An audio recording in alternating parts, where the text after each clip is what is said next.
Jadi kula suwun Mbah Mun sepuh-sepuh niku fi akhiri hayati nu sering maos talqinu dzikri. Karena memang beliau ingin di akhir hayatnya juga kita semua nanti di akhir hayatnya semuanya min ahli la ilaha illallah Muhammadur Rasul. Dan itu dimulai dari sesuatu yang sangat-sangat ilmiah. Yaitu tadi dimulai kenapa surga dibikin untuk sing iman la ilaha illallah. Kenapa neraka dibikin untuk yang menolak la ilaha illallah. Kemudian Rasul diutus untuk melatih la ilaha illallah. Nanti ada azab ya karena menolak la ilaha illallah. Ada maghfirah karena yang terima la ilaha illallah. Makanya istighfar, kalau cara oleh istihad, niku istighfar itu setelah la ilaha illallah cara kalau oleh istihad. Di beberapa Indonesia itu thariqah punya istighfar dulu baru la ilaha illallah. Tapi banyak ulama yang berpendapat dibalik. La ilaha illallah dulu baru. Karena istighfar itu didengar Allah itu setelah tauhidnya benar. Ini cara madzhabnya Abul Hasan apa? Asyadili, yaitu fa'lam annahu la ilaha illallah baru wastaghfir li dzambika ai li hadil kalimah. Karena orang bisa dimaafkan itu berdasar kalimat la ilaha illallah. Misalnya begini ya. Orang kafir itu kafir terus sampai 70 tahun.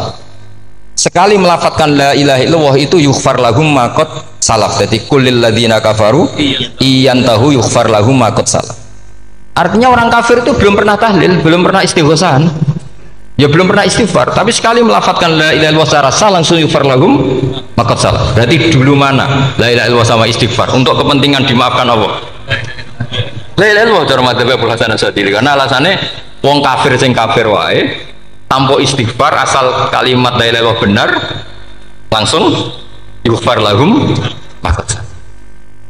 Jadi cara pikirannya Abul Hasan Asyadili itu la ilaha illallah yang benar dan kamu baru istighfar nanti insya Allah pasti dimaafkan bihaqqi la ilaha illallah. Jadi fa'lam annahu la ilaha illallah baru wastaghfir li dzambika bihadil kalimah, karena sahnya istighfar setelah kalimat ini sah. Itu orang kafir yang kafir berpuluh-puluh tahun itu langsung diberi bonus sama Allah yughfar lahum ma qad salah. Nah, ukuran iyan tahu pakai apa coba? Hei para wong kafir nak kowe mendo sangka kekafiran ukurannya pakai apa? La ilaha illallah. Sekali la ilaha benar langsung yughfar lahum maqad salah. Makanya ketika Ja'far Shadiq, Sayyid Ja'far Shadiq beberapa lama arja ayatin fil Quran adalah qulil ladzina kafaru yantahu yughfar lahum maqad salah. Ketika mangane kan abet sesuk malaikat. Ya wong kafir 70 tahun Gusti. Mau celek lu pisan langsung jenengan sepuro. Mosok kula imam tahlil boten jenengan sepuro. Tapi masalahnya nak malaikat, tapi kue golek wajib lah, kue mulai perkara itu, mulai masalah kan, suara ikhlas itu mulai masalah.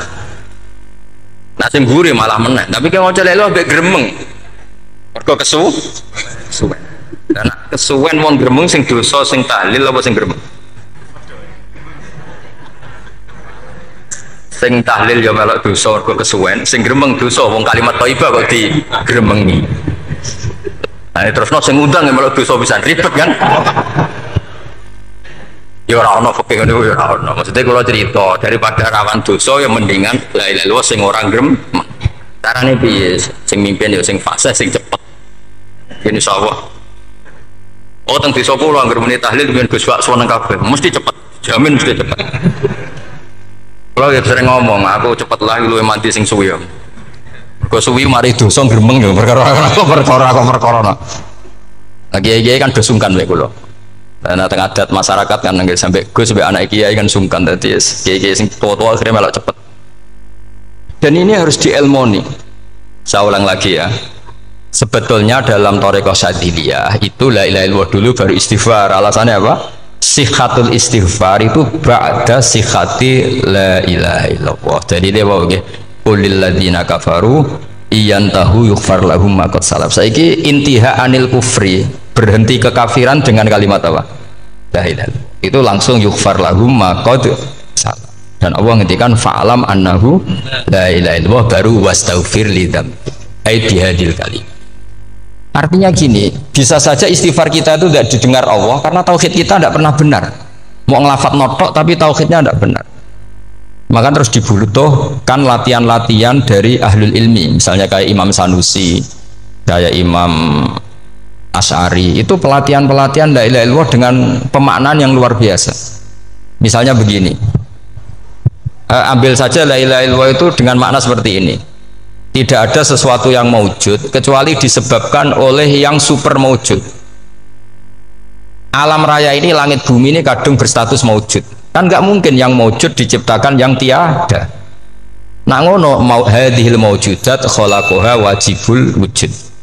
Lah wajibul wujud ini yang bernama Allah Subhanahu wa ta'ala. Maka kualitas Anda iman tuh lebih tinggi.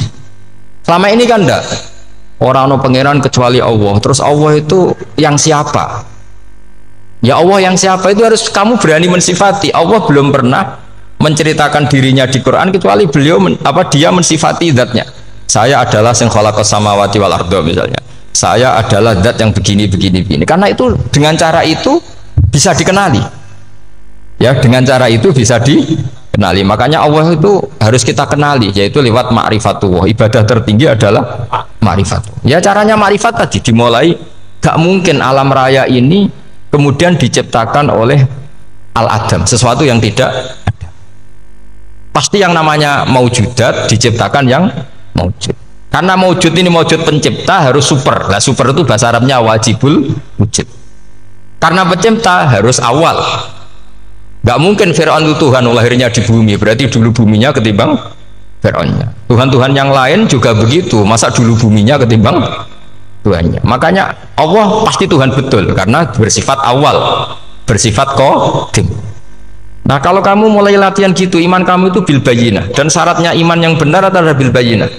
Bayyinah itu jelas welo-welo. Makanya semua nabi memaklumatkan diri, qul inni ala bayyinatim mir rabbi. Lam yakunil ladzina kafaru min ahlil kitab wal musyrikin munfakina hatta ta'tiyahumul bayyinah. Jadi kamu harus punya otoritatif kebenaran sing sampai welo itu layak balus syakka wal irtiyab, sudah agak bisa ragu lagi. Nah saya khawatir kalau kita sudah tidak ngaji seperti ini, la ilaha illallah itu mau rutinitas. Pemenang nak kasiat ribet meneng. Nak diwaca 1000 kasiat ini, nak diwaca 2000 kasiat. Wah itu ngawur lagi. Saya itu kemarin ketemu banyak orang pintar lah di Jogja. Itu saya cerita, mereka tanya saya, Gus kenapa engkau jarang berdoa? Saya bilang saya itu sering berdoa, cuma mungkin Anda tidak tahu kata saya. Doa itu syaratnya harus setelah sihatil iman, imannya itu benar. Dulu ketika Gerwani itu kampanye komunis itu gitu, anak-anak kecil disuruh memejamkan mata, ayo kamu minta permen sama Tuhan. Ternyata nggak dapat permen, suruh memejamkan mata lagi, coba minta sama bu guru, terus dikasih apa? Permen. Oh berarti yang ada bu guru bukan Tuhan. Artinya apa? Kalau umat Islam ini Islam ya, Islam ini kamu jual dengan doa, kemudian doa dipakai tolok ukur Islam bener apa enggak, habis kamu. Banyak orang ingin jadi Kapolri, jadi gubernur, jadi apa, seundang orang-orang kondungo. Terus nyangoni akeh gak mandi, mesti dihujat deh. Dan sing dongo yang ngerti nak ramandi, potongan wong seneng duit itu kan insya Allah ramandi lah kan kira-kira gitu. Jadi korbannya itu Islam kalau terus menerus doa yang dipakai apa? Transaksi. Maka doa itu nomor 2 atau 3, nomor 1 itu ya iman tadi, ma'rifatullah itu nomor 1. Bukan doa, karena kalau doa dijadikan nomor 1 takutnya itu dipakai ukuran. Makanya ketika orang kafir minta sama Nabi, minta itu ya bahasa Arabnya doa. Untuk mengubah Mekah jadi begini, untuk mengubah Mekah jadi makmur, jadi ada sungainya, roh. Nabi gak mau. Padahal Nabi kalau doa pasti mustajab apa enggak? Tapi andikan itu diturutin, maka ukuran iman selalu pakai doa. Dan itu bahaya jangka panjang, karena Nabi perso pengganti beliau-beliau kamu-kamu yang nanti doanya tidak mandi, itu bahaya, itu tidak prospek cara hitung-hitungan. Iya nak zaman Nabi itu nggak mesti mati. Nah, ketika era sampai, dia nak kiai tenan pak. Kalau cuma anak sugih kira kiai kan ribet. Mungkin dewi kiai ora sugih kan ribet kan. Maka kita sebagai ulama itu punya hitung-hitungan. Nah beda dengan pakai ma'rifatullah. Misalnya begini, ini contoh paling gampang. Orang kafir itu dulu mengukur kebenaran Muhammad. Mereka tentu manggilnya Muhammad. Muhammad kalau kamu mengklaim bahwa orang mati bisa hidup lagi, coba mbah-mbah kamu yang sudah mati bangunkan. Kalau bisa berarti kamu benar, kalau ndak ya ndak. Pertanyaannya itu yang fatu bi abaina in kuntum apa? Sodikin. Pertanyaannya, ngukur kebenaran dengan cara itu yang bikin standar siapa? Nah, Nabi itu sempat terdesak karena itu dipakai ukuran. Tapi kalau pakai ilmu mantek, jawabannya lebih gampang. Ngukur kebenaran dengan cara itu versi siapa? Versi saya. Kamu benar itu kalau bisa membangkitkan orang mati. Terus dari Nabi, ya kalau versi kamu ya kamu yang membangkitkan, nanti ditanya bareng-bareng. Loh, ini kan kita seperti itu kan, kita sering. Artinya apa? Islam ini yang bisa mengawal hanya ilmu. Doa itu nomor 2, yang bisa mengawal Islam hanya fa'lam, harus ilmu annahu la ilaha illallah. Ketika orang kafir lo tanya, Muhammad kalau kamu Rasul betul, fasayir jibala Makkah, jibalu Mekah kamu jalankan kemudian jadi emas. Dan orang-orang yang mati bangkitkan, kemudian kita tanya, adinuka hakun amla, agamamu benar apa enggak? Nabi andikan minta kira-kira dituruti Allah apa enggak? Pasti dituruti. Tapi masalahnya, masa menunggu itu? Masa Allah menjadi Tuhan nunggu itu? Allah selalu Tuhan, baik orang percaya atau tidak. Makanya Allah tidak mau nuruti, karena itu jadi problem jangka panjang. Iya, kalau Nabi mustajab doanya, terus era umatnya seperti ini. Sing kiai ini bendino dalail ora mesti mandi dongane. Wes asing tirakat lah ora mesti mandi dongane. Nak bab donga niku wis padha wae lah. Misale mesti mandi, nak wong waras mesti dinggo donga husnul khotimah, ora dinggo golek sugih, iku mesti amatir. Nah masalahnya nak dinggo husnul khotimah bagi mereka yang kedonyan ya gak ngefek, dianggap tidak prospek. Panjang kan? Makanya itu pinternya Nabi nomor 1 itu al ilmu, fa'lam annahu la ilaha illallah. Lagi wastaghfir li dzambi. Jadi kalau suwon, kenapa ini cerita Mbah Mun, kenapa akhir-akhir beliau sering talqinu zikri, sering melatih zikir, itu sirinya diantaranya bahwa kalimat ini harus menjadi kalimat super, kalimat sing alaiha nahya wa alaiha namut wa alaiha nub'ats atau wabiha nub'ats insyaallah ta'ala minal. Ya itu tadi, kita sebagai kiai itu ikut menjaga ini, jangan sampai kalimat ini membosankan. Tahlile suwi barbar gitu ono sing nyoal la ilaha illallah Muhammadur Rasulullah lane kurang panjang, wakaf Taurat terus panjang, bahwa agama ini dimulai hatta ta'tiyahumul bayyinah.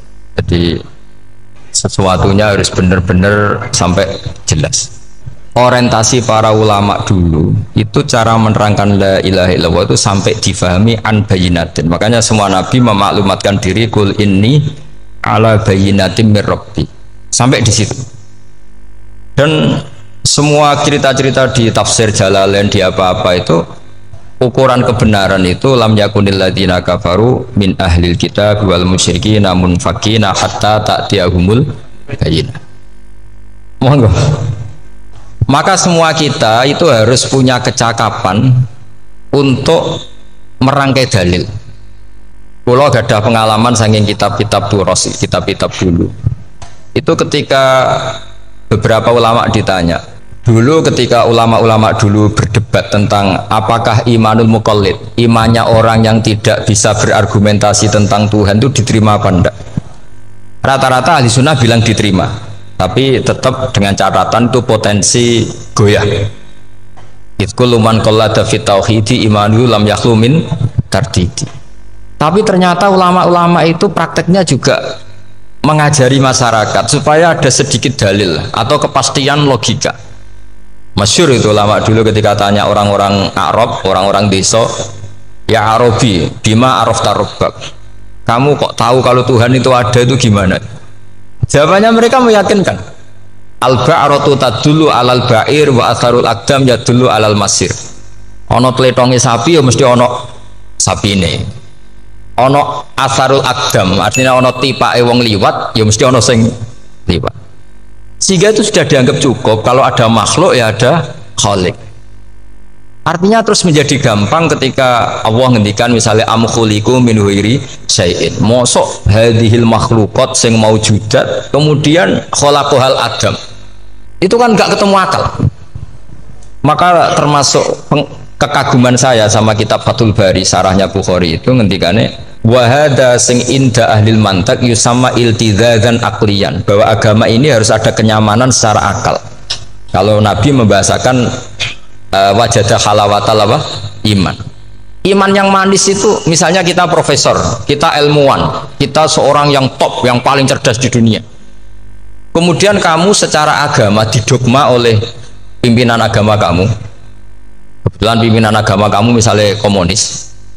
Terus diberi ajaran misalnya, hadhil maujudat khalaqahal adam. Yang maujud ini diciptakan ketiadaan. Kan mungkin profesor lah mesti stres. Iya, wong Adam kok ciri utama ketiadaan ya layu asiru saya tidak ngefek. Bandingkan dengan misalnya kita goblok lah, petani lah, wong paling goblok lah misalnya diajari bumi ki ono mbah wonten, terus sing gawe bumi ono ya ono, wong barangnya ono kok sing gawe ra ono. Lebih gampang, itu cara Fathul Bari. Hadaddin itu mudah sekali, sahlah qoriba. Kalau dalam baca Said Abdul Haddad itu hadil kalimah sahlah qoriba. Salah qoriba itu enak difahami karena ya sudahlah, kalau hadil maujudat ya khalaqahal maujud. Berhubung maujud ini maujud khaliq ya wajibul wujud, kira-kira maujud super lah atau kausa prima atau apa. Jadi segampang itu lama menerangkan tauhid. Nah khawatir saya kalau penjelasan seperti ini sudah hilang terus mau wong takok kasihate nak maca sakmene paket ngene, nak sakmene paket ngene. Lah nak ramadi terus mental. Jute la ilaha illallah ya ngobos. Nah ini kan jadi tersangka. Makanya saya tadi bilang, saya berkali-kali saya belajar tauhid, belajar ilmu mantek, itu kepentingan saya hanya satu, supaya orang familiar dengan logika la ilaha illallah. Itu tadi mulai yang pelatihan kelas ringan, yaitu tadi al-ba'ratu tadullu alal ba'ir wa asarul aqdam yadullu alal masir, sampai pelatihan yang agak berat, tapi sebenarnya tidak berat-berat banget. Karena tadi am khuliqu min ghairi masa kalian semua yang sebegini hebat maujudat kemudian kamu disebabkan oleh sesuatu yang tiada. Iku mbok sampean profesor lah iku ora iso logika, wong barang ra ono kok nyebabno. Aqdam ya dulu alal masir. Jadi ono teledong ya mesti ono sapi ini. Ono kipak racaane tak kaki ya berarti ono sing barli. Artinya hadil alam ini atharun min athari kudrati. Kalau suwun, kalau mau maca sanad talqinu dzikri dari Mbah Mun, dan saya berharap kita ini saling menopang. Makanya saya Gus Zofur itu sering belajar mantek sampai belajar usul fikih, karena nggak bisa kita tanpa ditopang ilmu-ilmu seperti itu, nggak bisa, karena banyak khurafat, banyak syubhat. Termasuk penumpang paling gampang adalah Anda berislam secara senang, secara ceria, supaya tidak kepikiran nyuwun sewu pindah agama atau pindah ke yang macam-macam. Makanya diantara rumusnya Islam itu raditu billahi robba. Raditu itu puas. Sampai cari di kamus, ridho itu puas, marem. Oh coba mau coba di pangeran Allah pah-pah. Makanya kalau berharap jenengan jangan sering berdoa, nanti gampang kecewa. Karena potensi tidak mandinya lebih tinggi gitu loh. Jadi pokoknya seneng pangeran. Pangeran itu sopo sing gawe langit bumi, sing ngekek oksigen ora usah bayar. Sing aku elek lah yo payu rabi. Nyifati pangeran sing wis terjadi. Ora usah bayangno. Wah aku jaluk jadi bupati ora jaluk suke ribet. Lu keluar kecelok wong alim mboten nate nyifat donga teman-teman. Sing wis kliwat ya. Ngaku yo narukan nyatane payu rabi. Umume wong di mobil gue di mobil. Umume wong bingung ya sering melok bingung. Sudah sebetulnya. Lho kok sampean kok ora top ya coba. Wong melarat sekolah yo ora tamat, yo tetep oleh menghirup napa oksigen. Presiden seneng jadi presiden, gue ngopi untuk utangan ya wis semenang. Mulai ra diusir bojo ya wis seneng. Sebenarnya seneng itu gampang. Mbok yo nyifati pangeran sing wis gampang-gampang lah, kayak di Quran itu nyifati Allah itu alhamdulillah alladzi atamani wa saqani. Aku semelarat lah nyatane kelar mangan. Ya sudah yang gampang-gampang. Lah sampean ndak kakian donga ben sugih. Kula bolak-balik cerita, kula nanti dolani wong elek. Rayu elek sowan kula. Kula kenangan terbaik saya dadi kiai gini. Gus kula dongakno dadi sugih. Tenane, Mbak. Nggih, tak critakno. Nak bojomu iku sugih. Sing pertama ditoto apa? Omah Gus ya, omah ditoto. Suwe-suwe mobil ditoto Alfa. Terakhir sing dievaluasi ku sampeyan. Omah wis apik, mobil wis apik, sing elek apa? Bojomu mesti sampean kena evaluasi. Iku wis mesti ya. Akhirnya serasito. Jadi kula nu nate bully tiang terbaik lah. Kenangan saya terbaik jadi kiai ini gini. Akhirnya iya Gus. Enggak mungkin omah suwapi, mobilnya suwapi. Coba yang kamu evaluasi apa tuh? Mulai Artinya sudah lah, tidak usah kepengen itu dikurangi lah. Hubungan kita dengan Allah itu mensifati itu, insya Allah pasti lebih indah. Ya misalnya kita Islam, ya alhamdulillahilladzi hadana li hadza ma kunna linahtadiya laula. Sudah, tapi sekali sampean mikir, stare wong Islam yo mesti mlebu swarga. Oh, mesti kena was-wase setan, tak jamin. Stare wangi salat yo mesti swarga. Tapi nak sampean alhamdulillahilladzi ja'alana minas sajidin wasyakirin aman. Maka alhamdulillah itu kalimat paling keren. Makanya da'wahum fiha subhanakallahumma wa tahiyyatuhum fiha salam wa akhiru da'wahum alhamdulillahirabbil alamin. Jadi semuanya ngoten. Sore pura usah kakek jalo, karena potensi tidak mandi itu tinggi. Sama ndak kutub, ndak adal, ndak abdal, ndak apa saja. Yes dungo sumume wong-wong lah. Dunia hasanah, fil akhirati hasanah, wa qina adzabannar. Hasanah bobi artine pokoke hasanah. Pokoke hasanah fil akhirati ya hasanah. Setara iso hasanah ya rabi jauh jenenge hasanah pokoke sementing. Karena kula niku pengalaman dadi kiai, so angger wong kok kakean donga mesti kakean ngeluh. Ya karena potensinya tidak mandi. Jajal sama ndonga apa jajal. Selama ini yuk mapan yo ora tau mapan. Yuk sugih yo rakus. Wis diparingi cara pangeran wis maringi jebule sampean ingin lebih. Makanya saya mohon sekali, jadi hubungan dengan Allah itu nomor satu itu syukur.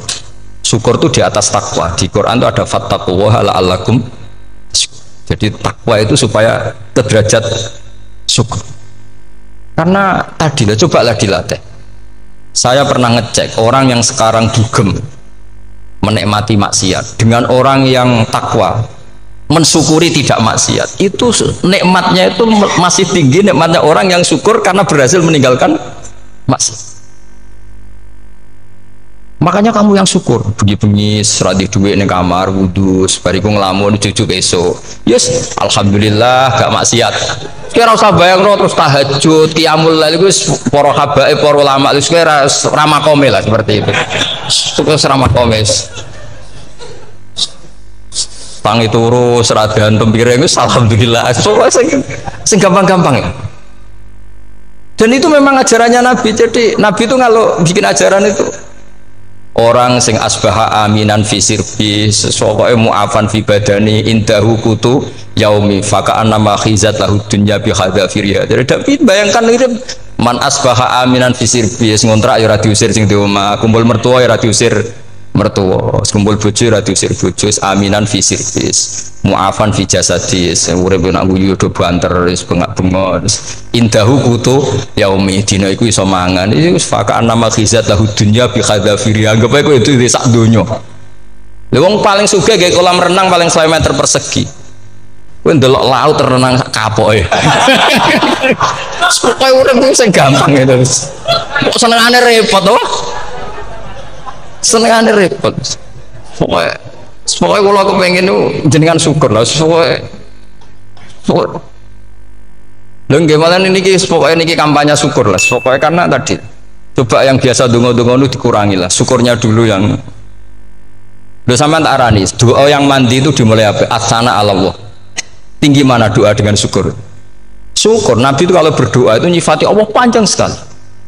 Alhamdulillah hamdan katsiran terus wa hamdan wa fi ni'amahu wa yukafi mazida ya rabbana lakal hamdu kama yanbaghi li jalali wajhika azim sultanik la nuksi sana analika anta kama athnata ala nafsik antal muqaddim wa antal muakhir. Wus panjang.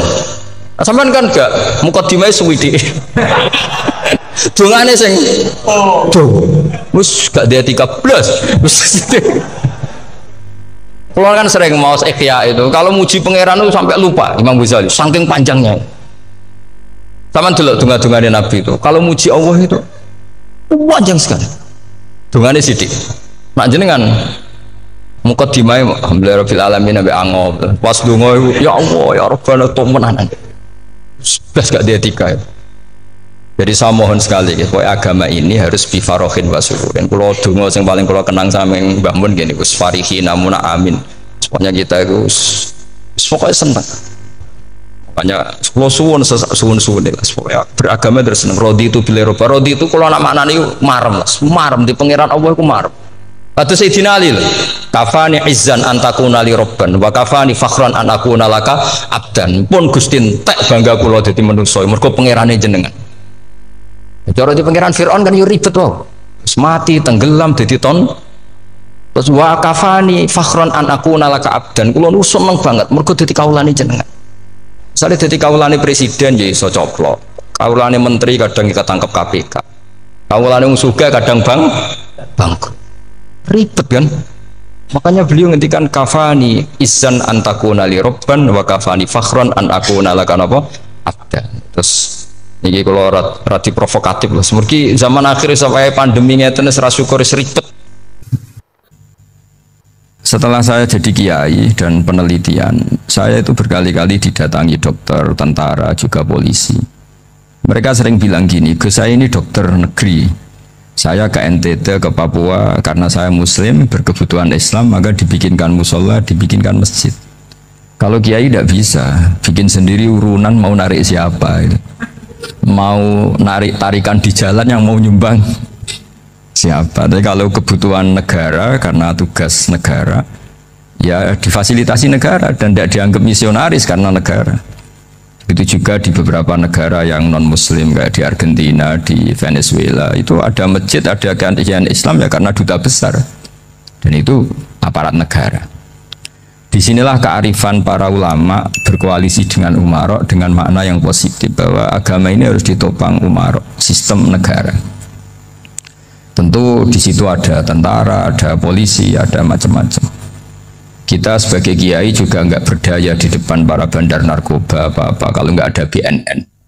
Kita mau apa dengan korupsi kalau tidak ada KPK? Sehingga kearifan para guru-guru kita, mulai Mbah Maimun, bapak saya sendiri, NU, Muhammadiyah, semua ormas-ormas Islam itu pasti maulah kerjasama. Karena kita siapa ya? Kalau tidak kerjasama. Dan di antara pesan Rasulullah SAW adalah yaduwahi ma'al jamaah. Jadi apa ya, kebersamaan itu sudah berkah. Fa inna yadawahi ma'al jamaah. Jadi berkah. Lalu kenapa saya kalau ngaji bawa kitab? Ini agak sebetulnya itu lazim. Lazim itu suatu yang harus. Tapi karena kelamaan mubalek itu tidak pakai kitab. Seakan-akan bawa kitab itu yang aneh. Sebenarnya aneh mereka. Karena begini logika simpelnya ya. Umat Nabi ini berhak dapat apa coba? Berhak dapat warisan yang paling luhur, paling hebat, paling jernih. Apa itu Quran dan hadis? Pertanyaannya, siapa yang paling punya hak otoritatif untuk menerangkan Quran hadis? Ulama. Ulama yang mana? Ya yang kapabel, yang sudah diakui dunia kayak Imam Ghazali, Imam Bukhari, Imam Syafi'i. Artinya kalau kita tidak pakai materi itu ulama mendapat pikiran kita, bukan mendapat pikiran mereka. Saya ulang lagi, kalau kita tidak pakai materi yang otentik, yang orisinil, umat ini mendapat pikiran kita, bukan pikiran mereka. Maka saya berusaha supaya teman-teman atau semua umat Islam dapat pikiran-pikirannya Imam Ghazali, pikiran-pikiran Imam Bukhari, pikiran-pikiran Abdul Qasim Al-Junaidi, kejernian-kejernian Abu Yazid Al-Bustami. Kejernihan itu diantaranya adalah misalnya makalah yang menurut saya itu makalah yang super. Jadi untuk ngadepi krisis karena COVID atau karena apalah, itu lama dulu sederhana sekali. Beliau punya rumus yang mungkin jarang didengungkan orang, tapi saya akan kampanye rumus ini. Al-istighna, hakikatul istighna itu adalah al-istighna anis syai' labihi. Jadi pemenuhan kebutuhan yang sebenarnya adalah kita berusaha menghindari sebanyak mungkin kebutuhan yang sekunder, yang nggak penting. Bukan memenuhi semua yang kita inginkan. Jadi misalnya begini ya, kalau kita lapar, itu keinginan kita itu makan enak apa asal makan? Tentu jawabannya asal makan yang sehat. Tapi kalau nuruti nafsu kita, makannya yang enak, teman makan ya enak. Terus di warung yang favorit. Ini kan satu kebodohan. Kenapa untuk makan saja butuh definisi sekian banyak? Yang kita harus kecewa, warung favoritnya bisa sudah tutup, atau kita ke sana harus macet, ribet. Yang benar-benar arif dan bijaksana itu adalah al-istighna anisya. Sesuatu yang tidak mendesak itu jangan jadikan kebutuhan. Sehingga kalau kita puasa misalnya, semua makanan itu enak karena kita sangat lapar. Sehingga Abdul Qasim Al-Junaidi ketika ditanya ma'idamu to'am, lauk makanan itu apa? Jawabannya lucu, alju, lapar. Kalau kamu lapar ya semuanya enak. Ini sudah mulai hilang. Kita bilang makan enak itu ya sate, ya gulai, ya pizza yang kita senang. Akhirnya apa? Untuk nikmati nikmatnya Allah itu kita jadi ribet. Apalagi yang orang-orang fasik harus ditemani perempuan yang tidak halal misalnya, atau harus ada ajudan, ribet. Nah pertanyaannya, orang yang ribet sama yang nggak ribet itu pinter mana? Pinter yang nggak ribet. Nah ini kearifan-kearifan yang mulai hilang. Lalu siapa yang bisa mewarisi itu? Ya ulama.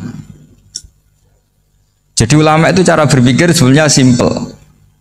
Makanya mereka sering kalau tahajud itu, di antara makalah Sayyidina Ali paling terkenal dan yang menjadikan beliau punya derajat yang luar biasa itu adalah kafani izzan antakuna li robban wa kafani fakhron an akuna laka abdan.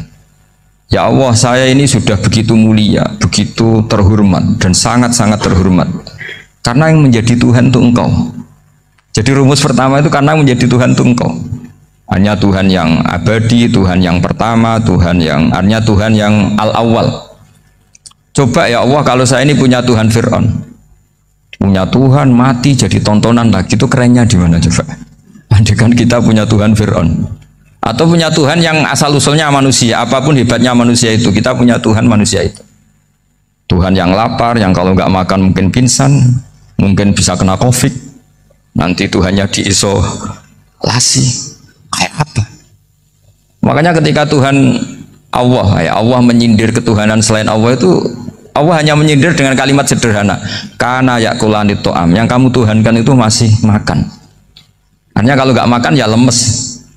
Jadi lama-lama ada orang gini, alhamdulillah tadi Tuhan mampir ke saya, kelihatannya lapar, setelah tak kasih makan sehat lagi. Susah nggak punya Tuhan yang seperti itu. Beda dengan Tuhan kita, Tuhan yang nggak butuh makan, nggak butuh minum, al-qayyum, zat yang berdiri sendiri tanpa butuh yang lain, al-awwal. Sebelum ada langit bumi sudah ada Tuhan kita yaitu Allah.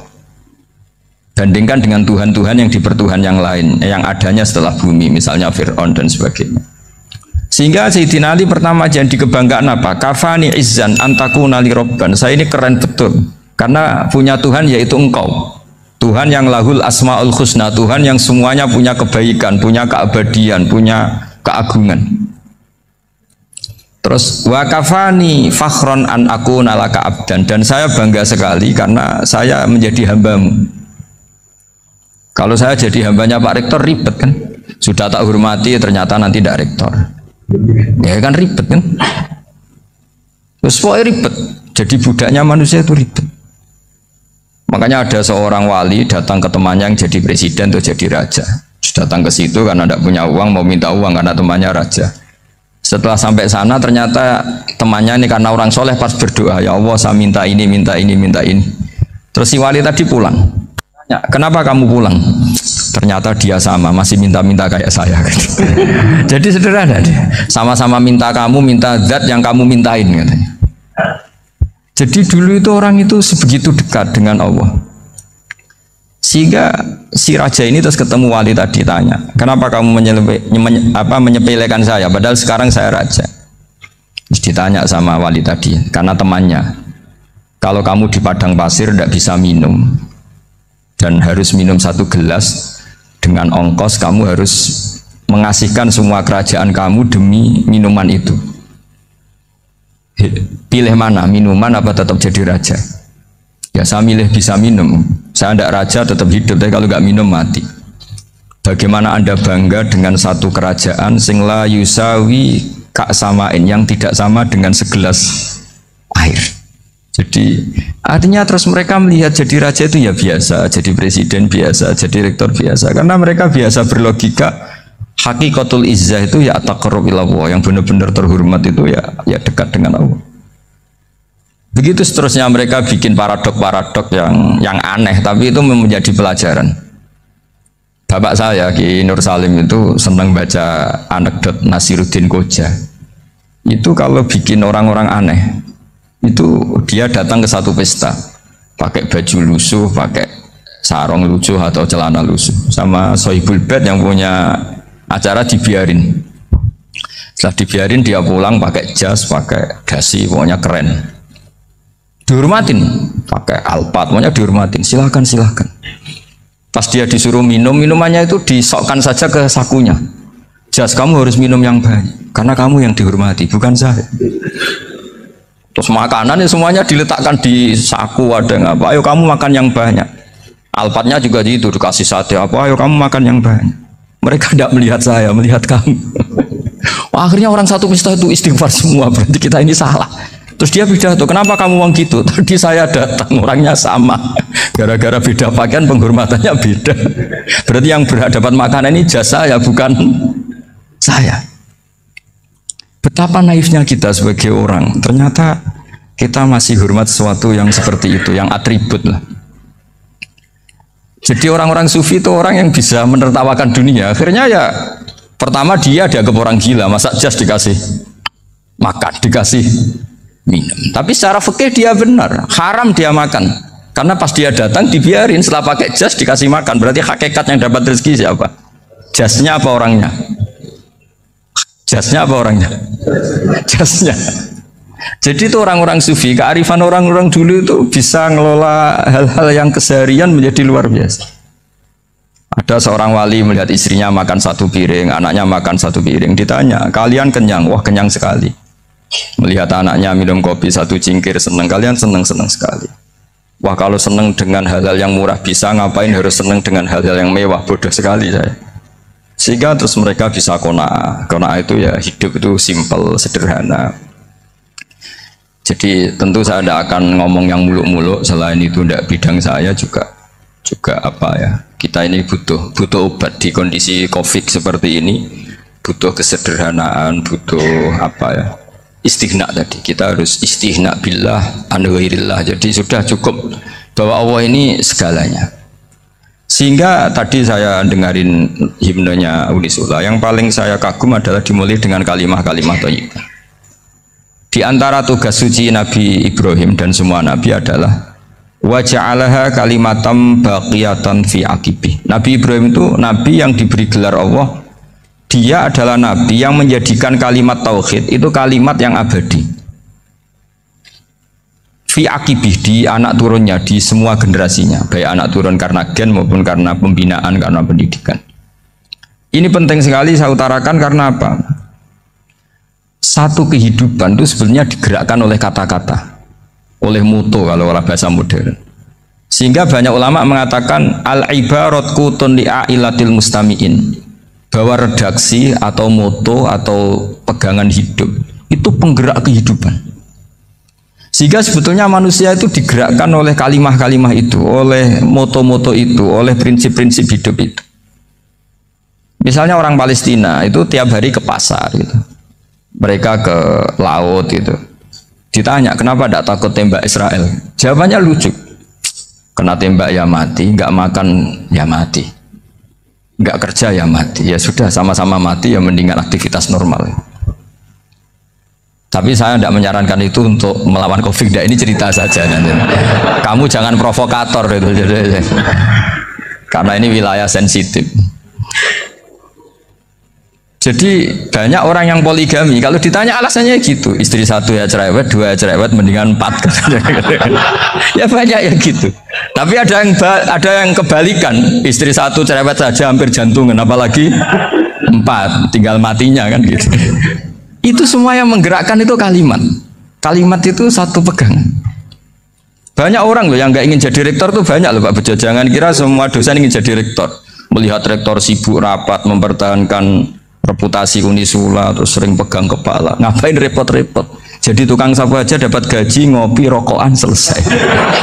Bodoh amat jadi rektor, mikir orang banyak loh orang yang gak ingin jadi presiden tuh banyak, karena ngopi nyaman, gak ada yang ganggu, mau tidur sampai jam 9 siang juga gak ada yang ganggu. Sehingga mereka melihat pegawai negeri itu gak keren, orang kok diatur jam, disiplin.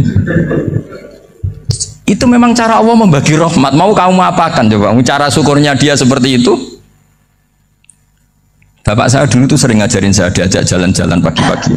Melihat orang ngopi, makan uduk itu bapak seneng. Kok enak jadi wong awam. Ngene esuk-esuk nyemak bocah kesel kabeh kono enak ngopi rokokan. Bapak kadang iri sama orang awam itu iri. Sudah gitu berharap masuk surga kan enak, sudah gitu. Tahu-tahu mati, tidak tahu ke surga apa ke neraka ya tidak tahu. Jadi, nah orang dulu itu orang yang bisa mensederhanakan dunia. Sehingga ya sudah cara bahagia. Makanya saya alhamdulillah saya ini kerjasama sama UII sama beberapa kampus. Memang amdan itu sengaja. Kampus itu ya punya sistem yang nggak bisa mewakili sistem kiai. Kiai juga punya sistem yang nggak terwakili oleh kampus, juga sebaliknya saling melengkapi. Saya sering ketemu rektor UI, rektor kampus-kampus Islam. Mereka cerita, Gus, pendidikan pondok harusnya dimodernkan gini-gini. Saya bilang, kalau pondok modern kayak kampus itu nanti saya ketemu Allah nggak bisa jawab. Kenapa, Gus? Saya beri contoh gini. Kalau misalnya perempuan perawan lah atau apa saja, namanya perempuan, mau tanya tentang menstruasi atau haid. Kalau semuanya sistem kampus, dia harus kuliah dulu. Registrasi dulu, kuliah dulu, bayar dulu. Dan dapat jawabannya nunggu mata kuliah pas itu. Bandingkan kalau sistem pondok, saya tuh sering ke pasar sama anak saya dicegat sama ibu-ibu. Gus, anak saya ngalami gini-gini, keluar darah terus menerus, nggak 6 hari tapi 1 bulan penuh. Itu hukumnya apa, Gus? Nanti saya mau sowan ke jenengan. Nggak ada usah sowan, di sini aja. Ya sudah, sebelum mengeluarkan darah yang rutin seperti itu biasanya haidnya berapa hari? 6 hari, ya sudah ikut yang 6 hari, yang lainnya istighatsah. Ngoten tok, Gus. Ya udah. Ya. Begitu terus di masalah udhiyah. Ya coba kalau semuanya pakai sistem kampus, daftar dulu, bayar dulu. Jadi ini nggak ada jawabannya, nunggu mata kuliah itu baru dapat jawaban. Itu biasa nggak sholat bertahun-tahun karena belum ada jawaban tentang itu.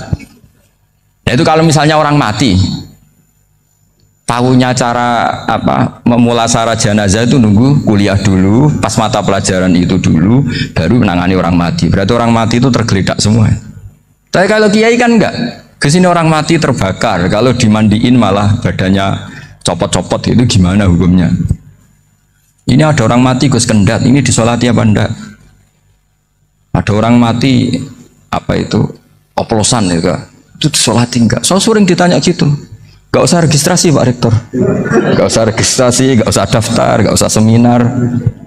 Makanya kalau orang kampus wani kiai itu ya kualat tenan itu, karena ini yang ontek. Tapi pondok seperti saya ya ikrar seikrar-ikrarnya. Pentingnya kampus karena melatih efisiensi waktu, disiplin, tata kelola manajemen, sehingga kita ya hormat. Tapi tadi kita harus saling melengkapi, sehingga saya tunjukkan ke publik bahwa saya hormat sekali sama polisi, sama tentara. Coba kita bisa apa ngadepi bandar narkoba kalau enggak polisi? Bisa apa coba menjaga NKRI kalau enggak tentara? Begitu juga, ya sudahlah kita memang fa'inayadawahi ma'al jamaah, kita berkah itu kalau bersama-sama, tidak bisa kita sendiri. Nah lalu orang kayak saya itu ya beberapa kali sebetulnya saya itu ditawanin jadi dokter honoris causa apa. Kekhawatiran saya satu Pak Bejo, takut pas nggak punya uang, itu dokter gak di duit kan gak pantas gitu. Jadi repot gitu, daripada beban lah sudah lah, nggak usah dokter. Jadi kalau nggak punya uang ya pantas, terus kalau ngebis ya pantas. Suatu saat kalau mati nggak ada yang hadir ya pantas, nggak dokter gitu. Kalau sudah dokter kok masuk neraka, dokter kok masuk neraka, kayaknya apalagi rektor kampus Islam kok masuk neraka itu kan kok kayak nggak pas itu. Misalnya rektor Unisiola ditanya mungkin nakir, nggak bisa kan kayak gimana itu. Makanya harus sering ngaji saya supaya nggak malu di depan mungkar nakir. Masa rektor ditanya mungkar nakir nggak bisa. Harus berani bentak, ini saya rektor loh Pak Mungkar Nakir. Masa kalau wali-wali dulu berani. Masyhur di cerita wali-wali, ditanya marabbuka manabuka, saya ini guru tauhid. Kok kamu tanya marabbuka manabuka, yang ngotok. Kamu tidak pernah ngaji, enak aja tanya. Jadi wali-wali itu ya rileks ngadepi mungkin. Saya yakin rileks wali di Bang Pak Rektor, saya yakin itu. Karena wali itu lebih dekat Allah. Sehingga orang dulu itu, saya ulang lagi ya, ada satu kearifan namanya hidup itu apa? Hidup itu adalah cari sebanyak mungkin supaya hidup itu tidak tergantung pada banyak hal. Sehingga misalnya cara berpikir orang-orang modern itu sebenarnya banyak orang-orang ilmuwannya nggak ngagumi Amerika, bukan karena angkuh ndak, Untuk mempertahankan kebesaran negara sebesar itu, kebutuhan listriknya besar, kebutuhan tentaranya besar, kebutuhan apa? Sementara negara kayak Venezuela atau Swiss, kebutuhannya ada banyak. Pertanyaannya, yang tergantung dengan banyak hal sama yang tidak tergantung banyak hal, itu pinter mana? Kalau dibalik pertanyaannya gitu, negara-negara maju itu tidak keren kalau dibalik pertanyaannya. Orang yang untuk mempertahankan eksistensinya banyak, butuh banyak hal, dengan yang tidak butuh banyak hal, itu pinter mana? Orang yang bahagianya nunggu jadi dokter, nunggu jadi kiai besar, kiai viral, dengan orang yang bahagia cukup dengan ngopi, itu pinter mana? Tapi kalau dibalik pertanyaannya, orang yang tahunya nikmat hanya kopi dengan nikmat yang banyak, pinter mana? Makanya Mbah Mun tuh kalau guyon itu lucu. Aku ikut saake ambek wong desa sing mlebu swarga. Saya dulu eskal mlebu swarga kok disakeni. Akhirnya beliau memberi penjelasan. Wong desa iku roe pakanan enak, iku mau kopi mbek uduk. Lah swarga iku mau nuruti sing dikarepno.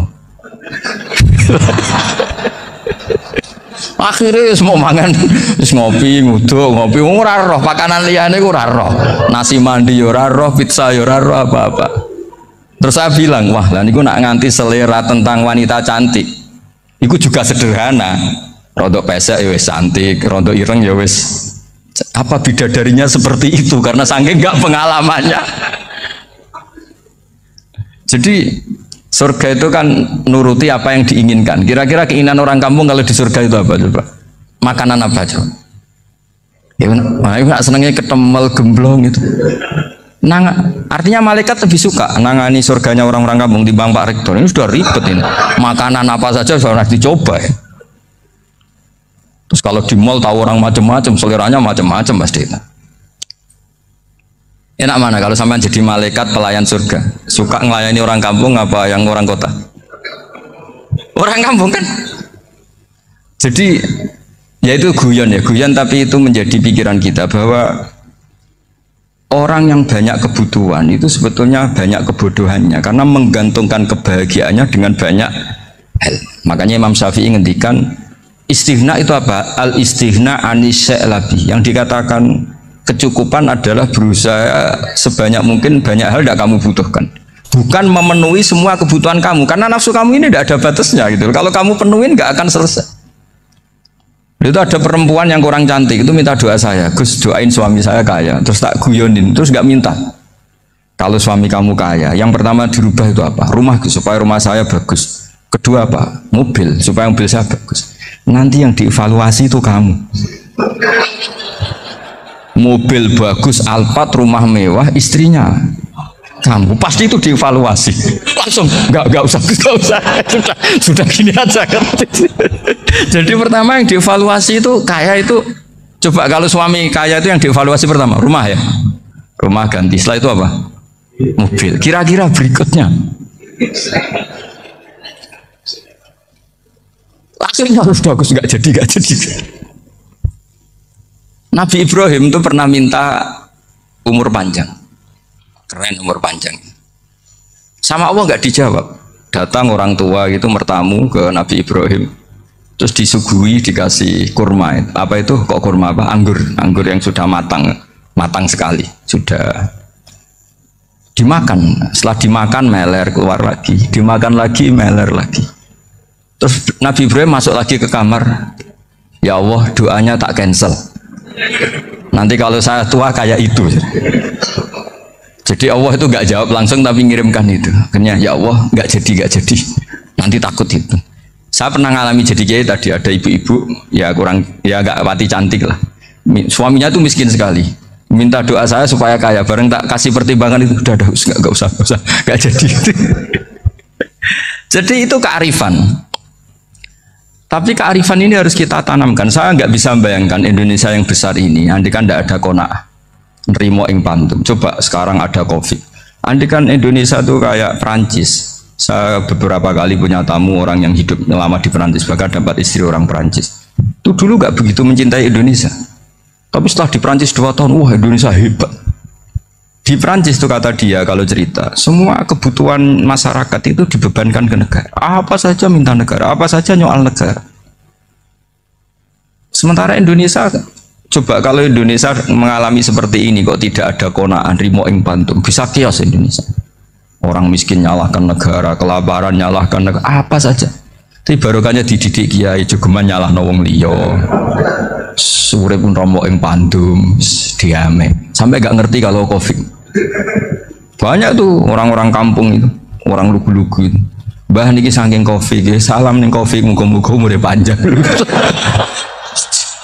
Dikira Covid itu nama orang yang ahli sosial itu. Mbak niki dana saking Covid. Matur nuwun sampekno salamku muga-muga umur panjang. Bingung kan yang nganterin ini. Ini gimana yang mau menjelaskan? Memang nggak paham. Ribet kan? Tapi saya pastikan bahwa dengan keadaan seperti ini kita bahagia, kita stabil, itu jelas barokahnya kalimat tadi, moto tadi atau pegangan hidup tadi. Makanya disebut al-ibarat qutun li ailatil mustami'in, bahwa redaksi atau kata-kata atau pegangan atau filosofi hidup apalah namanya itu adalah penyemangat. Penyemangat. Karena kata-kata ini memang luar biasa. Ketika sahabat perang demi kebenaran, zaman itu ya pasti benar karena yang dibela Nabi. Dulu itu kan enak zaman Nabi, yang dibela mesti benarnya, musuhnya mesti salahnya. Jika dulu itu memang harus tegas. Kalau sekarang mau tegas gimana? Yang kamu bela tidak mesti benar, musuhnya tidak mesti salah. Ribet kan kalau misalnya saya tukaran sama Pak Rektor, kamu mau bela mana kan bingung. Saya tidak mesti benar, saya tidak Nabi. Pak Rektor apalagi nggak mesti benar lagi kan? Ribet kan? Jadi kalau kita mau perang sekarang itu mau pede gimana? Enggak. Makanya banyak ulama sekarang tuh mau tegas tuh nggak berani karena ya banyak hal yang abu-abu lah wilayahnya, misalnya pilihan presiden atau pilihan bupati, pilihan menteri. Kamu mati-matian bela itu, yang kamu bela tidak mesti benar, musuh kamu tidak mesti salah. Misalnya pilihan bupati, wah ini kabupaten ini baik kalau bupatinya ini, yang satu bilang ini, terus tim suksesnya kamu tanya, kamu yakin? Ya tidak juga. Lah kenapa semangat? Kan saya botohnya, paling alasannya ya itu aja, bukan yang lain. Beda dengan zaman Nabi, Nabinya mesti benar, Abu Jahalnya mesti salah. Kan enak, aturan mainnya jelas. Singkat cerita, dalam perang itu banyak sahabat yang alami luka, ngalami apa gitu. Kemudian curhat lah ke Nabi, ya Nabi gara-gara derekkan jenengan, ngikuti jenengan, saya harus ngalami seperti ini, seperti ini. Ngiranya orang itu diapresiasi sama Allah keluarnya. Ternyata sama Allah nggak diapresiasi. Malah diturunkan ayat intakunu ta'lamuna fa innahum ya'lamuna kama ta'lamun wa tarjuna minallah malah yarjun. Kalau kamu sakit karena perang, orang-orang kafir itu ya sakit, itu saja berani padahal demi kekafiran. Wa tarjuna minallah malah yarjun, padahal kamu punya nilai lebih, yaitu berharap kepada Allah yang mereka tidak punya. Saya jadi kiai itu ya kadang mangkel. Karena yang benci ya benci, yang seneng itu ngel-ngel loh kayak Pak Bejo. Jadi semuanya ribet. Nah iya, yang benci ya ganggu, yang seneng ya ganggu, tambah nemen. Seribet. Tapi kalau sudah ingat bandar narkoba, mereka berhadapan dengan polisi, kadang ditembak karena kesalahannya terlalu fatal. Antar persaingan mereka juga bisa tembak-tembakan karena merebut pasar narkoba. Itu saja mereka berani. Kok kita yang jadi kiai kadang dicium tangannya, dihormati gak berani, hanya takut apa ya, musibah-musibah kecil atau problem-problem kecil. Lah iya, kalau kita bandingannya gitu. Kalau kamu mau tahajud kedinginan, itu masih nanti dihisab Allah itu gitu. Maling ayam itu keluar malam-malam, hanya dapat ayam. Itu gak takut dingin. Ya gak takut digebuki masa. Kamu mau tahajud saja takut dingin. Makanya nanti hisabnya orang soleh itu nanti dijajarkan orang dolim. Terus diperbandingkan. Wah itu habis kamu kalau itu. Jadi misalnya Munisula mau rapat, tapi ini malam, kalau malam dingin nanti sama masuk angin. Wah anak-anak pang di perapatan aja berani kamu. Kalau sudah perbandingannya gitu tuh ribet kita nanti. Makanya itu kalimat itu moto atau filosofi hidup. Sehingga diulang lagi nasihat itu. Iyam saskum korhun fakodu masal koma korhum mislu. Kalau kamu kena luka, orang-orang yang nggak benar juga akan kena luka. Itu aja berani demi ketidakbenaran. Masa kamu demi kebenaran enggak berani? Akhirnya orang itu, ya itu kalimat, itu heroik. Makanya kita ini penting ya, makanya tadi himne Unisula dimulai kalimat thayyibah. Karena kalimat ini yang menjaga kita kalimat ini. Misalnya tentang Tuhan. Kenapa orang Islam imannya kokoh seperti ini, termasuk yang sudah hidup di Amerika, di Australia, di mana-mana. Itu ya barokahnya ajaran atau barokahnya kalimah. Saya sebut kalimah saja pakai bahasa santri. Karena la ilaha illallah itu dalam tradisi santri disebut kalimatu haqqin alaiha nahya wa alaiha namut wa alaiha nub'ats. Ada yang riwayat wa biha nub'ats insyaallah taala minal aminin. Kenapa mereka di mana-mana meskipun sekolah di Amerika, di Australia, bahkan di Uni Soviet tetap mukmin? Itu barokahnya ajaran yang benar. Allah itu siapa? Tuhan. Tuhan itu sifat dasarnya apa? Awal. Dia harus wujud awal sebelum makhluk yang lain. Sehingga ketika ada negara yang maju, yang tertib, manajemennya tertib, masyarakatnya makmur, tapi punya Tuhan yang tidak seperti itu, tidak awal, itu sudah gak nyaman. Karena ndaklah keren Tuhan saya, karena Tuhan saya itu al-awwal, zat yang pertama.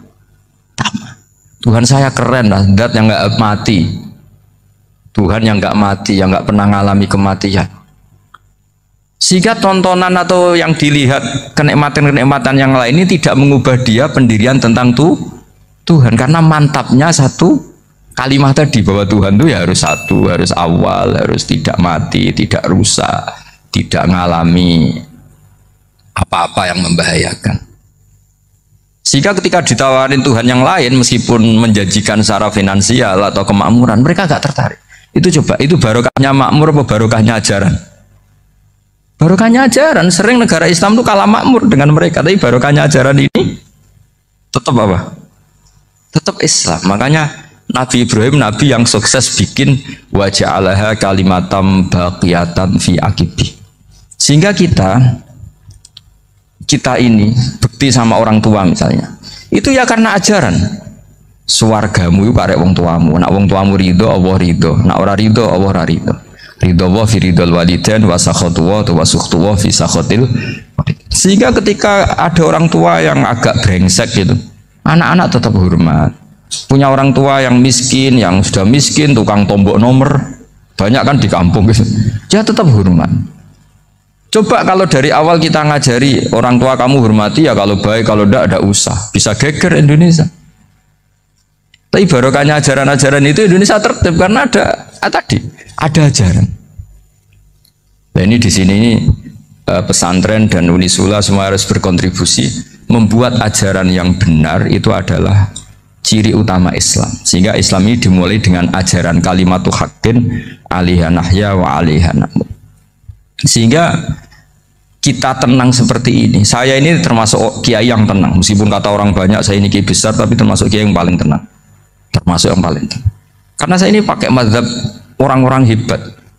Saya berkali-kali cerita, orang kayak Imam Syafi'i itu orang yang luar biasa. Saya berkali-kali cerita, orang yang tadi nyium tangan kamu ya Imam Syafi'i, di belakang tuh ngerasani kamu, menghujat kamu. Jawabannya enak saja.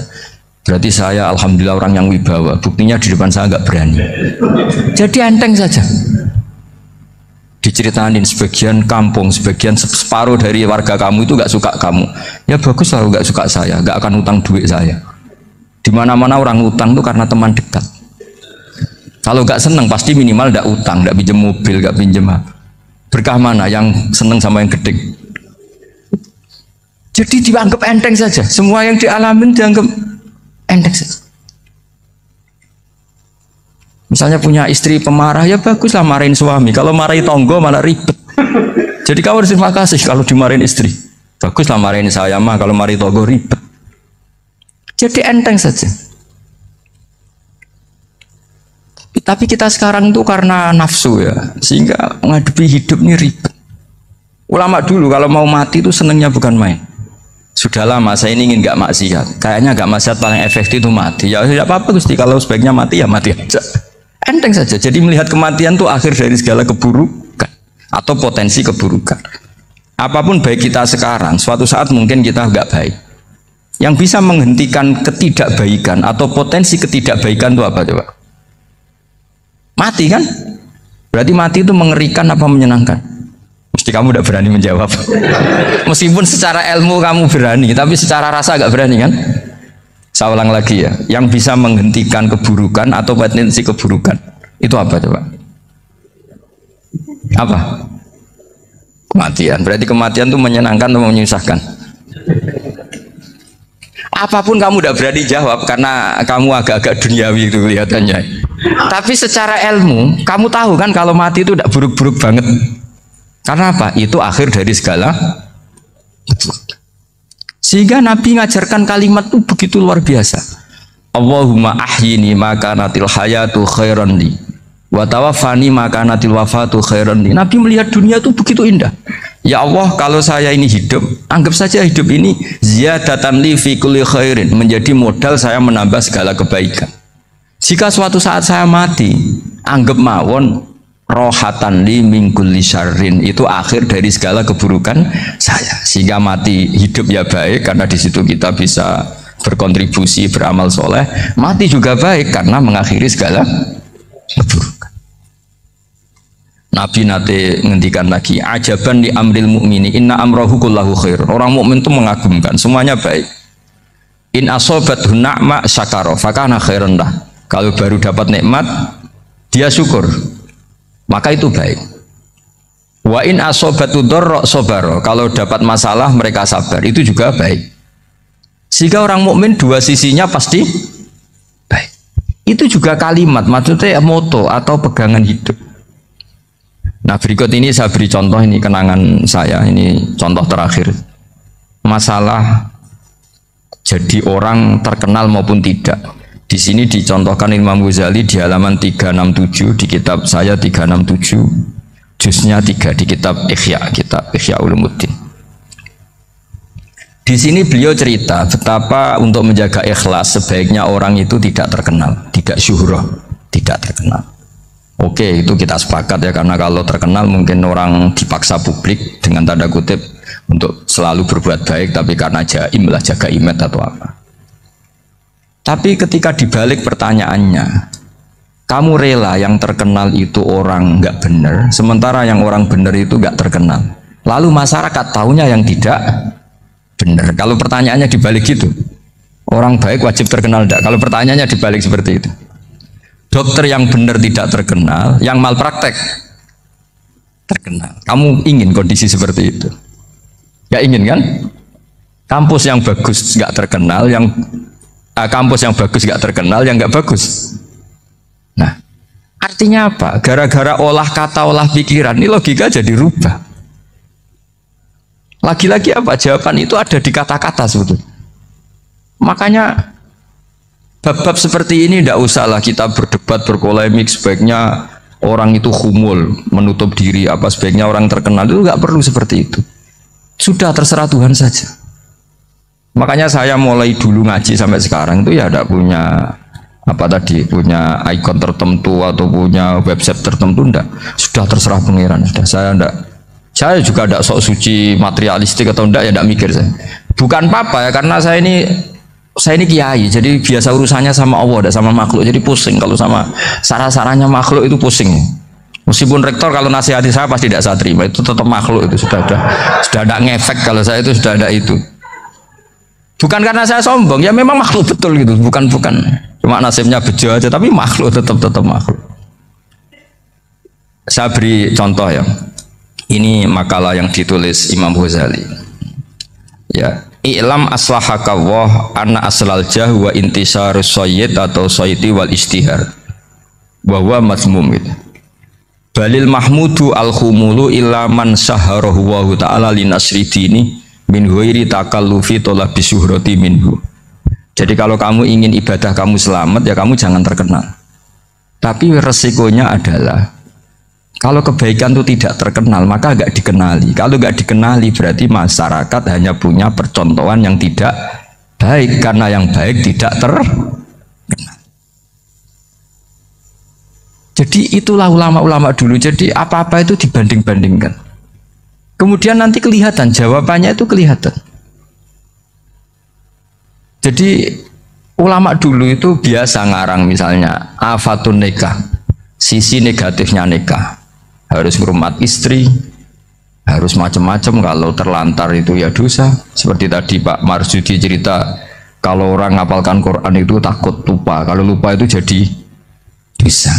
Pertanyaannya, kalau semua orang takut lupa, takut dosa, semua orang nggak hafal Quran karena potongan-potongan lupa. Cara berpikir tidak seperti itu. Kalau berpikir ya namanya hafalan ya inginnya hafal, kan nggak ingin lupa. Lah nanti kalau takdirnya lupa karena hal-hal yang dimaklumi oleh syariat itu nggak yang termasuk dosa. Yang dosa itu lupa tak diwiri udhrin syar'iyyin, lupa yang tidak ada sebab yang apa?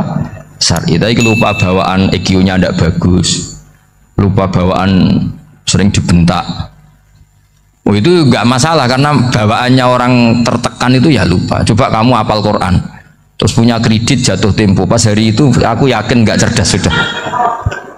Itu bawaannya orang tertekan itu pasti lupa. Jadi ya saya teruskan ya. Jadi terus ada makalah yang sangat bagus sekali tentang itu. Saya baca ya. Wa yadullu ala dzalika anna Allah azza wa jalla amaral anbiya'a bi idharil amali lil iktida wa khassahum bi mansibin nubuwah. Wala yajuzu ayyudhanna bihim annahum khurrimu afdhalal amalen. Jadi orang yang terlalu mendewa-dewakan khumul itu menutup diri. Oke, itu baik karena dengan khumul, dengan menutup diri Anda tidak ria, Anda tidak pamer. Tapi kata Imam Ghazali, kamu juga harus ingat di antara syaratnya Nabi itu harus mengumumkan kalau beliau itu seorang Nabi. Harus memaklumatkan kalau beliau seorang Nabi supaya bisa diikuti.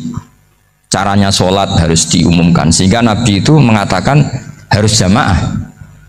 Karena dengan cara jamaah itu bisa shollu kama ra'aitumuni usolli. Coba kalau Nabi sholatnya nggak diperlihatkan, kamu harus sholat yang benar. Caranya gimana ya Rasulullah? Itu rahasia. Bingung nggak kira-kira? Bingung nggak? Ya misalnya amal rahasia selalu lebih baik. Terus ada pertanyaan, Nabi ngendikan kamu sholat yang benar. Caranya gimana Nabi? Ya itu rahasia. Terus gimana coba? Tapi Nabi ngendikan apa? Shollu kama ra'aitumuni usolli. Ya sudah kamu sholat, niru saya sholat. Berarti Nabi sholatnya diperlihatkan apa disembunyikan?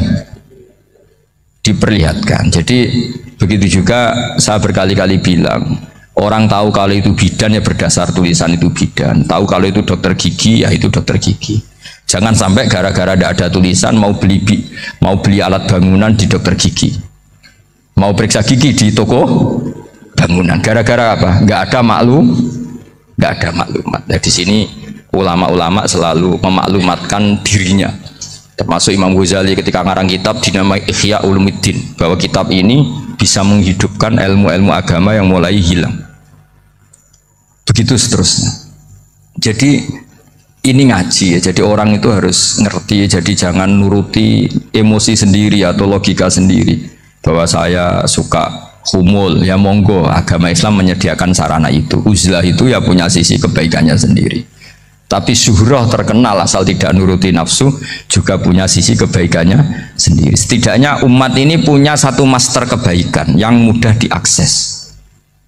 Tapi tadi saya ulang lagi, jangan karena hadun nafsi, jangan karena kepentingan pribadi. Makanya di sini disebutkan wa yadullu ala dzalika ay ala syuhrah anna wa ta'ala amaral anbiya bi dzaril amal lil iktida. Allah selalu memerintahkan para nabi kalau ngamal kebaikan ya harus dimunculkan supaya bisa ditiru. Yaitu tadi kita tidak bisa bayangkan kan kalau misalnya Nabi menyuruh kamu harus sholat yang benar, kemudian sholatnya Nabi sembunyi. Kalau ditanya Nabi saya niru siapa? Wah itu rahasia, kamu nggak boleh lihat sholat saya, saat takut tidak ikhlas. Ribet kan? Sehingga jamaah itu statusnya tetap harus. Nah bedanya harus ini ulama berpendapat harus yang apa? Fardu kifayah. Tapi fardu itu maknanya harus. Tapi bukan berarti kalau nggak jamaah sholatnya nggak sah, nggak. Tapi statusnya jamaah tetap apa? Harus. Nah barokahnya harus ini orang yang baru sholat, sholatnya langsung benar karena ada yang diikutin. Coba kalau mantan dukun baru sholat terus sholat sendiri, itu mesti mirip mantra itu. Karena dia tidak ada master percontohannya. Tapi barokahnya ada master, orang paling bodoh pun kalau sholat ya benar, karena standar ada komandonya, ada imamnya. Sehingga Imam Ahmad malah berpikir keras. Syarat sahnya sholat itu harus jamaah. Cara pikirannya Imam Ahmad keras sekali beliau. Jika kalau orang sholat sendiri kok ada orang lain yang maunya berjamaah harus bayar, orang itu harus bayar demi sahnya sholat. Itu madzhabnya Imam Ahmad. Tapi kalau madzhab Syafi'i hanya mengatakan itu fardu kifayah, yang kalau satu komunitas nggak mau melakukan semuanya apa? Dosa. Ya jadi ini sebelum sesi ringan tanya jawab, hanya 2 saja tanyanya, nggak boleh banyak-banyak, nanti nggak pulang-pulang saya. Jadi tak baca lagi biar dapat berkah Imam Ghazali. Wa qala qaumun asirru afdalu minal alaniyati. Terus kata sebagian ulama al alaniyah itu afdal minas sirri. Terus diperbandingkan baik yang mana amal dipertontonkan sama ndak. Terus kata Imam Ghazali, kalau orang itu bisa jaga tidak riya, maka sebaiknya dipertontonkan karena kebaikan harus yang muncul, bukan yang tidak baik yang muncul. Makanya ketika memaklumatkan diri sebagai ingin jadi generasi khaira ummah, itu kalau diterjemah itu kan, wow, khaira ummah, umat terbaik. Itu kan kayak agak angkuh. Tapi nggak apa-apa, itu nggak apa-apa. Masa kita kampanye siap degradasi moral kan ya lucu kan, masa jualan gitu kan ya lucu. Kita memang ingin mengkhidmati ummah, berbakti dengan umat, membantu supaya jadi generasi khairan apa? Ummah. Tidak apa-apa dimaklumatkan supaya dengan itu umat punya sarana. Oh kalau ingin jadi khairan ummah kuliah di sini. Jangan lalu enggak gitu. Ya sama kita dokter, maklumatkan saja dokter gigi, dokter kandungan, dokter bedah. Sehingga orang kalau mau bedah ya jangan ke dokter kandungan. Jadi barokahnya maklumat ya. Jadi saya mohon sekali ini, saya sendiri sebetulnya orang yang nggak siap terkenal sebetulnya, tapi ya sudah terserah Allah saja. Kalau itu cara Allah menyebar kebaikan, ya monggo. Pokoknya kita tawakal saja sama Allah Subhanahu wa Ta'ala. Assalamualaikum warahmatullahi wabarakatuh.